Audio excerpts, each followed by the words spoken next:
Guys, আজকে আমরা লাগাবো ধনের গাছ।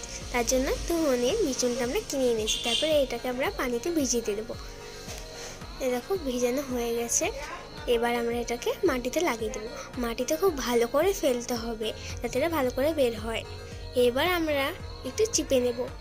এগুলোকে ভালো করে ফেলা হয়ে গেলে এখন আমরা চিপছি। এটাকে চিপানো হয়ে গেলে একটু ধুলো ছড়িয়ে দেবো ওর উপরে। এই দেখুন কত সুন্দর হয়ে গেছে। এখন চারাও বেরিয়ে গেছে, চারা বেরানো হয়ে গেছে। এই দেখেন কত সুন্দর লাগছে, একদম সবুজ সবুজ হয়েছে। কি সুন্দর তাই না? এখন তো বোঝা যাচ্ছে না।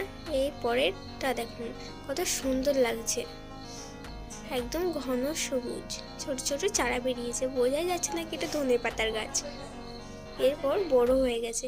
এটা তো খুবই সুন্দর লাগছে দেখতে। এটা খুবই স্বাস্থ্যকর এবং সবুজ। এটা ঘন সবুজ হয়, দেখতে কত ভালো লাগছে। এটা দেখতেও ভালো, আবার শরীরের পক্ষে খুবই ভালো। এটা যদি আপনি খান আপনার শরীরের অনেক অসুখ কিন্তু এটাতে সেরে যাবে। দেখুন, এটা কিন্তু আপনারা বাড়িতে ট্রাই করতে পারেন, খুবই ভালো এটাতে আপনার রেজাল্ট পাবেন।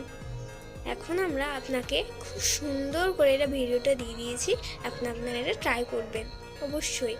তো দেখুন কি সুন্দর লাগছে, এটা খুবই স্বাস্থ্যকর কিন্তু। কি সুন্দর লাগছে। এটা কিন্তু রোদও লাগবে, জলও লাগবে, যত্ন করতে হবে। এবার আমরা উপরের যে বিচুনগুলো আছে সেগুলো কিন্তু ছাড়িয়ে নেব এবং আমরা পাতাও ছাড়িয়ে নেব। এই দেখুন কত সুন্দর। আমরা কিন্তু পাতাটা এখানে দেখাচ্ছি। এই দেখুন।